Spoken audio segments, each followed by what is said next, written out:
Well, ranked is insane right now. I figured what Nintendo would do is take the ranks of everyone with Splatoon 2 save data and adjust them like they would for an end of season rank reset, so X rank players drop to S plus 0, S plus players drop to S, and everyone else goes down by 2 ranks. Instead, they took every single player that was B- or higher and put them all in B- to sort themselves out. In the first week, people were going to be running into top-level competitive players, not just X-rank players, but the best players in the entire world in B-rank lobbies, while they worked their way up and out of them. On top of that, it's sounding like the letter rankings aren't actually tied to matchmaking, so people may have a different level of difficulty getting from one rank to the next, as they're paired with players close to their Glico rating, despite being at a lower rank than that Glico rating used to be tied to. It's obviously kind of frustrating. Knowing that I'm an X-rank player, but struggling in B-rank matches against players I've been beaten by in competitive tournaments is a bizarre experience for me, and I can only imagine what it's like to have come from actually being B-rank in Splatoon 2 and being thrown into this. Since everything's so muddled right now, I thought it might be useful to lend a little perspective about player rankings and skill levels, and where people actually stand competitively compared to each other. I think this is useful for a couple reasons. The first of which is to save me from having to answer 200 of the same comment every day. People ask what my level of competitive experience is with the game, and I've realized that many of them legitimately would not understand a correct answer to that question if I gave it to them. They don't have the context. Some people call me a pro, which is a term that almost nobody uses in the competitive community because it's not accurate. Nobody is a professional Splatoon player on the merits of their gameplay alone. We've had a couple sponsored teams, but Nintendo's tight grip on their IP has likely made it difficult for those sorts of ventures to be viable, as we definitely know it has been in the Smash community. I probably make more money playing Splatoon through this YouTube channel than most of the best players in the world make from being better players than me. Does that make me a pro? I don't think it's a useful distinction. Those of you who have been watching my videos might have caught the way I emphasized the word good in the thumbnail of this one. I have an entire video from Splatoon 2 talking about how the word good, as in, I got the A- rank, is that good? Is relative. It means different things to different people, so it's a pretty useless word most of the time. While I reject using the word that way, I also see why people do it. People are naturally interested in how well they're doing compared to other people. If I'm progressing a lot more slowly than most people, maybe I need to analyze my situation and consider whether I could be doing something better. If I'm progressing a lot faster than most people, what am I doing that's different? What's my advantage? Is it something that I can teach to other people? Is it something worth bragging about to my 47 Twitter followers? In any competitive game, people are very interested in these questions, especially that last one. As a resource for finding the answers you're looking for, I'm going to talk you through the spectrum of Splatoon players from least likely to win to most likely to win multiplayer PvP matches. While these groupings that I'm going to make will be very broad, and there will be some outliers that overlap in skill between groups, the vast majority of one group should be able to beat the vast majority of the groups below them. Maybe this will help you set your goals a little bit better than just working to get good. At the beginning of the list, we have non-gamers. Well, obviously, Gem, why are we even talking about that? Let's just get on to... Well, hold on a minute. I think it is important to remind ourselves that we are a part of a relatively small subculture, anyone who even plays the video game. The internet brings us all together in a crazy, wonderful way, and we can feel like a community even though we're separate. But remember that we're in a bit of an echo chamber. If you tell someone you're really, really good at Splatoon on a date, contrary to popular belief, you haven't necessarily lost the opportunity for a second date yet. But the most you're getting from them is maybe oh, that's neat. They just aren't going to be super interested that you're so amazing at this thing they've literally never heard of that you haven't given them any context about. Video games are an artistic medium, just like literature, film, painting, sculpture. You wouldn't hand a copy of Lord of the Rings to someone who doesn't know their ABCs. You wouldn't hand Hamlet to a third grader. So the first slot in our list goes to the gaming illiterate. The second slot on our list goes to people who have played games before but never touched Splatoon specifically. Some things like motion aim will be a bit of a shock, even for those players, since they're unique to the series, But using the right stick for camera controls will make sense to them, and they'll quickly figure out what the jump button is and navigate the controller, figuring out what the buttons do faster and more efficiently because they know what to expect. Next, we have the players who never play a PvP mode. Some people just don't end up getting a Nintendo Switch online connection. Maybe they feel like not paying extra for it, maybe their parents don't get it for them, maybe they don't care about the PvP and just want to enjoy the story. But there are some people who just never touch it. So whatever they may learn in the single-player mode, they're never going to apply it against live players, and they're always able to play at their own pace instead of having to adapt to an opponent who learns. Next, we have players who stay in Turf War and never end up playing ranked battles. Now, some people might object that, hey, how do you know there's not some really strong player who just decided they only wanted to play Turf War, but they got really good there? Firstly, I've been playing, streaming, commentating, TOing, smurfing, and generally living the game of Splatoon for years, and have yet to come across a player by that description. I know a former competitive player who now takes that skill and experience and only plays Turf War with it, but that's the closest that I've seen. Someone who never plays ranked won't be involved with the competitive community, because competitive events are almost exclusively in the ranked modes, so such a person probably won't benefit much from the wealth of collective knowledge that's been built up in this game over the last 7 years. People always do better when they have players who went before them and passed on what they've learned, and Turf War only players tend not to ever tap into that. Now we move up to players that I actually have a pretty good amount of data on, because I've studied them. In Splatoon 2, I made a series of videos where I smurfed to study the habits of lower-level players, made a list of the most common errors I was seeing at each level, and structured the video to explain how to improve in those areas. While these conclusions are drawn from that video on Splatoon 2, the Glico 2 system is still being used in Splatoon 3, and we still have the same letters, so I imagine they won't change up much about how the players are grouped once the top players have sorted themselves out of the lower ranks and the letters actually mean something. C-rank players are still in the process of figuring out their weapons and playstyles, but they have taken the practical step of starting to apply what they know in the game modes you'll actually see played in a tournament. They'll understand, not just from having watched the game, but from having experienced it themselves, the pain of missing a Power Clan throw, or having the Rainmaker snuck around your team. At the very least, they'll have a general sense of what the objective is. In B-rank, players generally hyper-focus on playing the objective, because knowing more about how it works got them ahead of the C-rank players who didn't know how it works. So they immediately grabbed the Rainmaker and ran with it, or got on tower right away with no regard for their safety, and were rewarded for those behaviors when a few of their opponents didn't realize they had to stop them or couldn't figure out how. Putting all of these players with this behavior pattern in the same game with each other tends to result in situations where 3 players are on tower at once and going down to a single suction bomb, or where everyone immediately mobs the Rainmaker and players paint it and paint it and paint it, even when they're outnumbered and will just go down in the explosion. This focus is very easy to exploit by flanking them, and so players tend to be rewarded for flanks and hyper-aggressive plays that will fall off later. In A rank, players are comfortable enough with the game modes that they're starting to develop more thought-out strategies and also gaining much more mechanical control over their aim and movement. They've usually started experimenting with a greater variety of weapons and playstyles, and are settling on some that may or may not actually work better for them.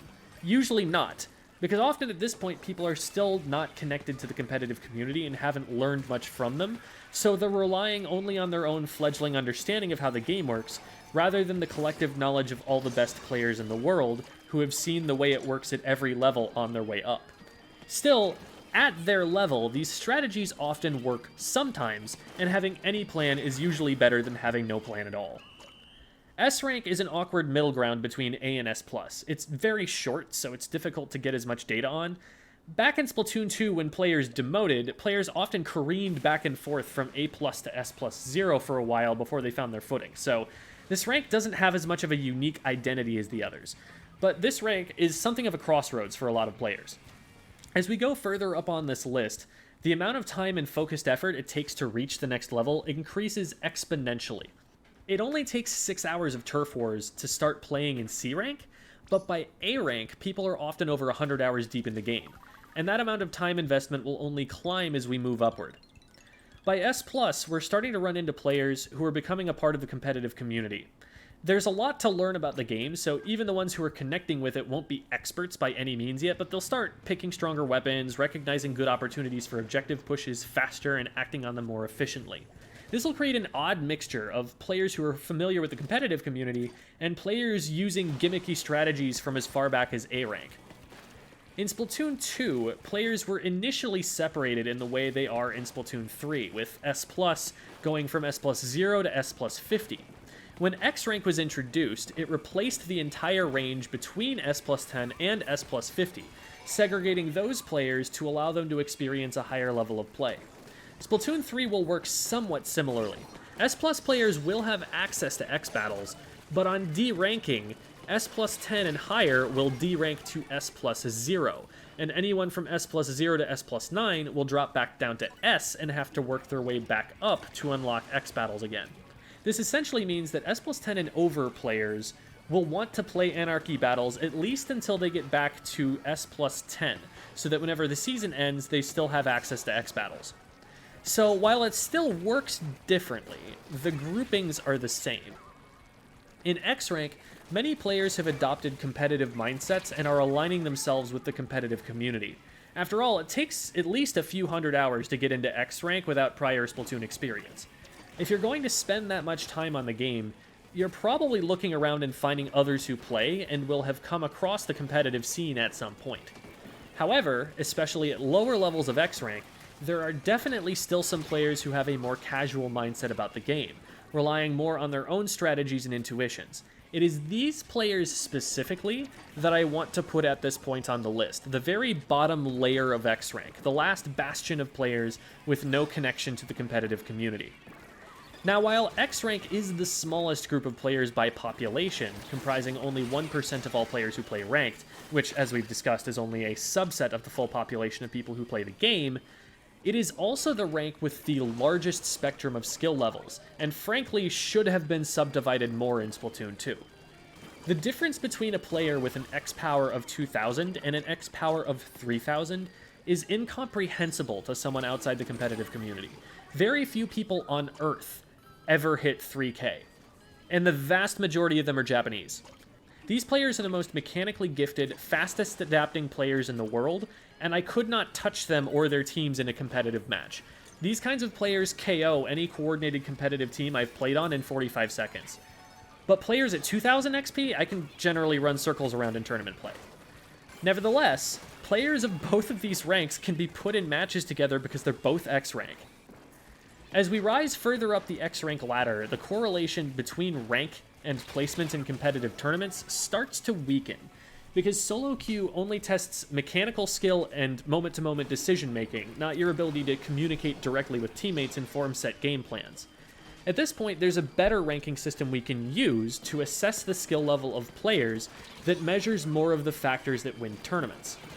For example, Pro Chara has a solo queue peak of about 2650, and has won major tournaments despite there being players in North America up above 2900.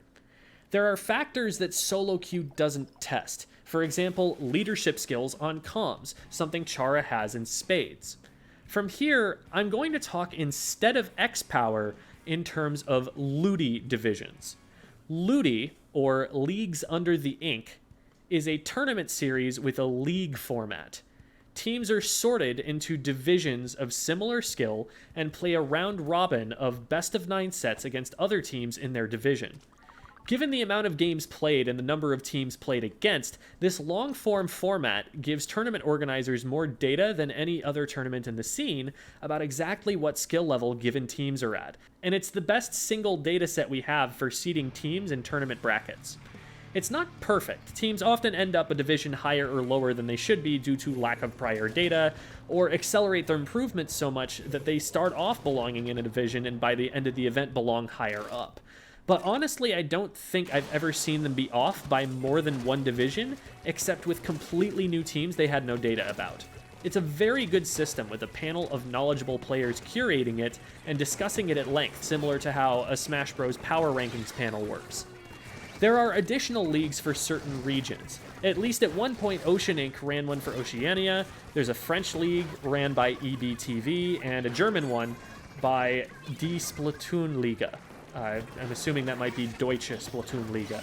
LUTI is the one that I'm most familiar with and definitely the largest, and it's the one that I'll be discussing here. Everyone who has access to it that has a competitive team together should absolutely take advantage of it. It is a phenomenal opportunity to meet other teams near your skill level to train with, and as teams inevitably break up, reshuffle, and reform, find other players at your skill level that could make good future teammates. LUTI divisions start at Division X, teams that are capable of winning major competitive tournaments. Currently, these are teams like Starburst, FT-Win, Jackpot, Super P, the best teams in all of North America. We don't have these actual divisions out yet, so we're not sure if those exact teams are going to compete, but this is the caliber of those teams that we're going to see. From there, we go from Division 1 to Div 2 down to the lowest level teams. The lowest division is determined primarily by how many teams are in the system that season, but the latest bottom division was Division 9, so we'll start at that as our bottom and work our way up. Divisions 7 through 9 are generally newer teams with members that haven't worked their way all the way up into X rank in all modes yet. Especially on the lower end, you may see some teams with players as low as A or B rank who decided to participate in the competitive scene very early on, and I expect we'll see more teams like this as time goes on. It used to be that you rarely saw free agent posts on Discord from players below S+, but now there are a lot of them, which I find very positive, because it means people are finding the competitive community sooner and wanting to be a part of it when they find it. Another phenomenon to watch out for is that sometimes a team gets placed a little lower, maybe Division 7 or so, because there's no data on them whatsoever that the TOs can find, and they end up being stronger than that and get bumped up significantly in later seasons. Every so often you'll see a team like that absolutely terrorizing the lower divisions of LUTI before getting bumped up 2 divisions next season and being in a better place. Division 5 and 6 tend to contain players with at least some competitive tournament experience. Players are going to be mostly quad X rank at this point, though there may be a few outliers who still have an S+ or 2 here and there. These teams start to make some noteworthy runs in low ink and start to become pretty well known to followers of that series of tournaments. Low Ink is the most established skill-capped tournament in the Splatoon competitive scene. It bans teams of a certain skill level or higher from competing as a way of increasing opportunities for newer teams to get their sea legs before joining open entry tournaments and having to contend with the best teams on Earth. A notable mechanic of this tournament is that teams that win the tournament overall are permanently banned from entering it again. It's an honor, seen as a sort of graduation from what the competitive community calls low-level play into what we call mid-level play. It's a phenomenal tournament series and definitely worth playing in, though I personally am not a fan of where the community has decided to declare low-level and mid-level to be, and I'm going to rant about that for a second. Most of the teams that regularly compete in low ink are already quad X or close to it, so everyone considered low-level is already in the top 1% of the Splatoon community. The standards seem a bit harsh. Mid-level suggests that those players are in the middle of something, and I guess if you look at the LUTI divisions and take the median numbers there, yeah, divisions 3 and 4 are almost in the middle, but even then they're a little closer to the top, and by population of teams that are active parts of the competitive scene, already a tiny subset of the Splatoon community, they're nowhere near the middle. Probably like the top 1/3 or something like that, if I had to guess. The teams that win low ink are generally around Division 4, and this is actually where we find me. I won low ink with the Grillers, left the Grillers in late 2021, and the next LUTI season they were placed in Div 3. I started up a new team called Watercolor, and we ended up in Division 4, but probably should have been Div 5 by results, so Div 4 is a pretty good estimate of where I'd be on a team that I'd be playing for. This puts me in an odd position when people ask me how experienced I am with the game, how much of an expert opinion they're getting from my channel. On one hand, I've been playing in tournaments since 2018 with a competitive team and learned a lot about the game, team coordination, communication, the structure of the competitive scene, and more. I have thousands of hours in the game, and definitely know it better than the vast majority of people who play it. I am qualified to teach most of the people who are watching Splatoon content on TikTok, especially since a lot of those people haven't actually played the game and just watch it because they find it interesting. That said, I think what's more important to the success of my channel than my knowledge of the game is the professional skill I've developed as a teacher, explaining things to people in terms they'll understand. I am not a top-level player. I'm not Division X. I haven't played matches against top teams that were remotely competitive. There are people who play this game who could make me look like a fool. That's not as true for players like Kiver, one of the most mechanically gifted and intelligent frontliners in the West, and also a content creator on YouTube. I'm not as knowledgeable about top-level tactics as a player like Chara, who's played many different weapon classes at top level and regularly designs unique off-meta team comps that compete successfully against the best teams in North America.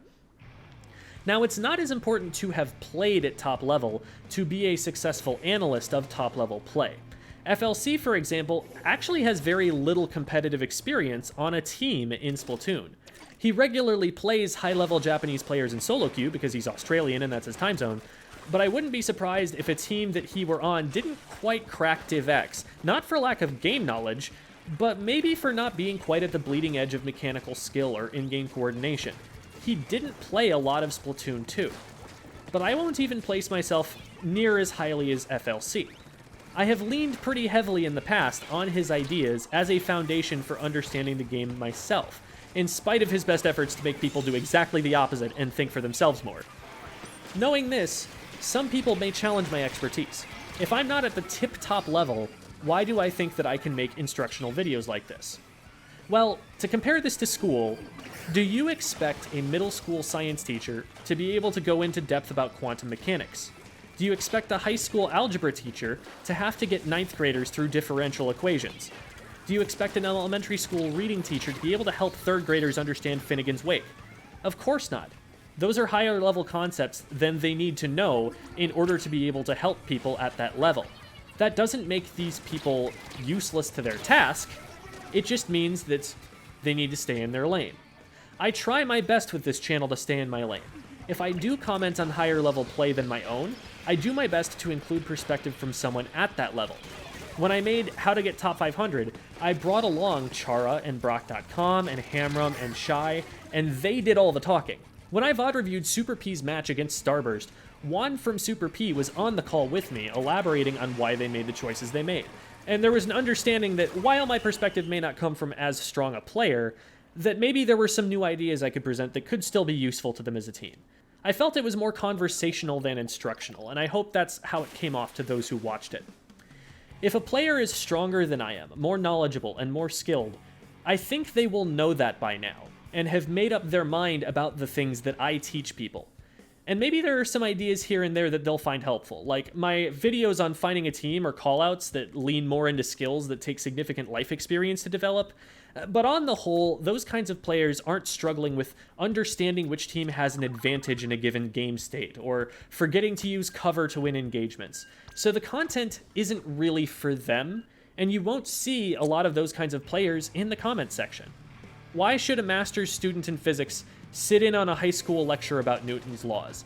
They can both acknowledge that the content is informative and that its presentation is valuable, even if there might be some rough edges in the student's understanding that will need to be sanded off later in their education, and also decide there's nothing in it for them and watch something else. Speaking of rough edges, there are occasionally some facts about the game or the way it's played at high level that I get wrong. I notice them from time to time or look back at older videos and cringe a bit about them.